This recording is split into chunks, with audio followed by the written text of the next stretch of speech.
스님 안녕하세요. 틈날 때마다 방송국 다시 보기로 복고대통을 챙겨보고 있습니다. 감사합니다. 스님의 말씀을 듣고 또 다른 분들이 고민도 함께 하다 보면 다들 힘들지만 열심히 사는구나 하면서 저도 힘을 얻습니다. 스님, 저의 고민은 다름이 아니라 뭐든지 예스맨인 저의 남편입니다.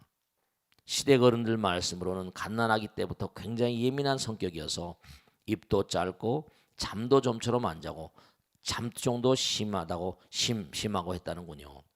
초등학교 내내 키도 작고 삐쩍 말라서 반에서 1번을 도맡아 하던 아이가 중학생이 되고 사춘기를 지나면서부터 언제 그러냐는 듯 키도 1년에 10cm씩 크고 몸무게도 눈에 띄게 늘고 성격까지도 둥글둥글해졌다고 합니다. 근데 문제는 직장 생활을 하면서부터는 성격 좋은 게 지나쳐서 그 누구의 부탁도 거절을 못하는 사람이 되고 말았다는 겁니다. 남편과 저는 직장에서 만났고 사실 저도 남편의 그 친절한 성격에 반해서 사귀게 된 건데요. 같이 산 지 5년인 지금 직장 상사며 동료들의 부탁을 다 들어주느라 매일 밤 야근에 주말까지 출근하는 남편이 답답하고 속상합니다. 그러지 마세요. 맨날 코피 터뜨리며 남들보다 일을 더 한다고 월급을 많이 받는 것도 아닌데다 이분이 속이 좁으시네. 에이, 얼마 전에도 동료들은 다 승진했는데 혼자만 승진을 못했거든요. 너무 속상해서 도대체 누구 좋은 일만 시키는 거냐 하고 대판 싸우고 말았습니다. 남들의 부탁을 들어주면서 남편이 행복하면 저도 어느 정도 수긍할 텐데 남편은 남편대로 딱 부러지게 거절하지 못하는 자신을 책망하며 힘들어하고 있습니다. 싫다 안 된다라고 말하는 것도 지혜고 용기라고 하던데요. 어떻게 하면 지혜롭게 남편이 자신의 삶을 지켜나갈 수 있을지 스님의 조언을 부탁드립니다. 제가 이분의 익명 게시판을 그러니까 딱 생각나는 분이 한 분 계세요. 아마 이분하고 거의 패턴이 비슷하네요. 그 거사님이요. 꼭 그런 걸 바라는 게 아닙니다. 그 거사님이 직장을 이제 그만두게 됐어요. 뭐 퇴직을 하게 되셨습니다. 근데 뭐냐면 스님이 이상의 그 보살님 거사님이 같이 오셔가지고 이제 뭘 하셔가지고 이제 뭐 불살하러 오신 거예요.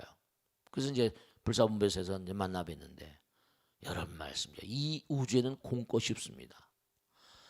나와가지고 어떻게 하다가 이제 보니까 이제 일을 해야 돼서 이제 어떻게 하다 보니까 자기가 옛날에 이런 거 있잖아요. 진짜로 내가 직장에서 이렇게 있는데 군대도 마찬가지예요. 어디나 마찬가지입니다. 내가 칼 브리스톨 책에 나오잖아요. 칼 브리스톨 누구냐?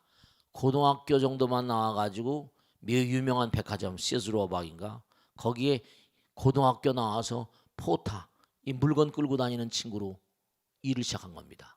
근데 자기는 공부를 많이 못했으니까 어떻게 돼요? 공부를 많이 못했으니까 그냥 죽사사자 그냥 몸과 마음을 던져 회사 일을 한 겁니다. 근데 이 사람이 쓴 책이 뭐냐면 기가 막힌 겁니다. 나는 최단 시일 내에 나의 직장 상사를 모가지를 쳤다. 이런 내용입니다. 뭐냐면 가면 그냥 어느 상사 밑에 가면 죽자사자 그냥 일을 해주니까 그 상자가 당장 빛이 날 수밖에요. 그럼 자기가 다른 데 좋은 데로 영전해서 가면 그 다음에 이 친구를 끌어들이는 겁니다. 네가 이 자리에 맡아서 해라. 또 그 다음에 가면 또 그냥 죽자사자 그냥 그러니까 최단시간 내 고등학교 만나고 유명한 백화점의 사장이 된 겁니다. 몸을 안 왔대. 이우주엔요 내일 남일이 없습니다. 아까 제가 그 보살님 비슷한 얘기인데 이 카알브리스 똑같은 얘기. 이 고사님이 그냥 뭐 남의 일 내일 이우주엔 동사섭이라는 거 있잖아요, 그죠? 보시 에어 이행동사 내일 남의 일이 따로 없어요. 우리는 하나잖아요. 내일 남의 일 가른 사람은 절대로 실패합니다. 그 두 부부가 오셔가지고요 불살하시면서 스님 정말로 옛날에 남편이 너무 미웠대요. 그냥 막 가정은 돌보지도 않고 그냥 막 회사 일만 해가지고 욕을 하고 그랬는데 직장을 퇴직하게 된 거예요. 근데 뭐냐면 회사에 있던 후배들 뭐 이런 후배들이요. 뭘 어떻게 하다 보니까 회사 연관들 못 하다 보니까 선배님 우리가 도와야죠. 막 도와주는 거예요.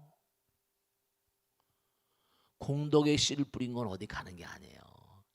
신은 생명이 있다고 그랬잖아요. 말과 생각과 행동이 야멸차게 굴고 뭔가 깍쟁이 같이 굴면요 회사를 나와도 소용이 없어. 우리가 인생 살아가다 보면 다 이게 인연 추산이 전부 다 인연 따라 만나는 건데, 그러니까 보살님 너무 뭐 승진 못했다 뭐 다 뭐 괴로우시겠지만 네 남편이 몸과 마음을 다해서 주변의 사람들한테 잘하는 걸 너무 괴로워하지 마세요. 네 남에게 잘해야 공덕이 되는 겁니다.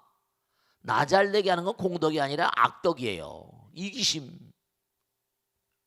나만 자꾸만 생각하고 아닙니다. 위대한 인간, 탁월한 인간들은 뭐예요?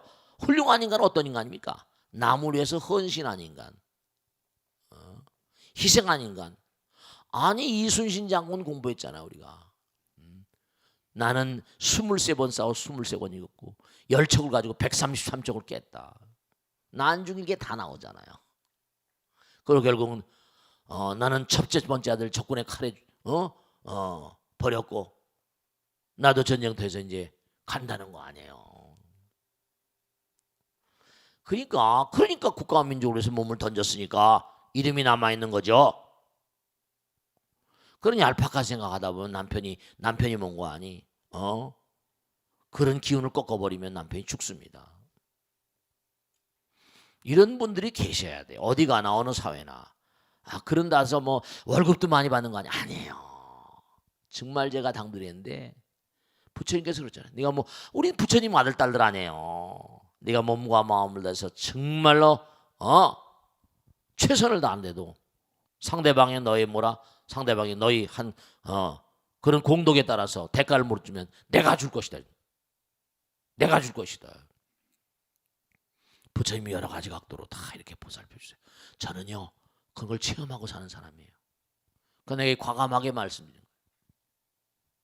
지광이가 무슨 뭐 월급 바라고 삽니까? 무슨 뭐라고 삽니까? 그런 거 없어요. 그러니까 여러분 꼭 이분 제가 쭉 보면서 정말 부처님이 지켜줄 것이고요. 아까 우리 공부했잖아. 마야부인 천주광 다 있잖아요. 이우주는 부처님의 어머니가 다 계시고 천주광 변호동자 다 이우주는 예술이라니까요. 다. 이우주는 절대 공짜가 없습니다. 부처님 다 알고 계세요. 절대 너무 걱정하지 마세요. 정말로 몸과 마음을 다해서 그저 남편한테 그저 자꾸만 뭐 짜증 부리지 말고 친절한 그 마음이 들었었으면 힘들지 여보. 그래 열심히 하다 보니까 당신 분명히 뭔가 부처님이 아마 보살필 거야. 짜증나고 힘들 때도 그렇게 해야지. 만일에 그래서 자꾸만 그런 말 하게 막 화를 내고 그러면 남편 병납니다. 병납니다. 사고 나야 안 돼요. 아시겠죠? 네, 항상 그런 마음으로 부추기고 네, 우리는 어차피 뭐라 이래도 한 세상 저래도 뭐라 한 세상이니까 몸과 마음을 던지는 가운데 인생을 살아가는 사람이 많이 계셔야지 이 세상은 나아지는 겁니다. 아시겠죠?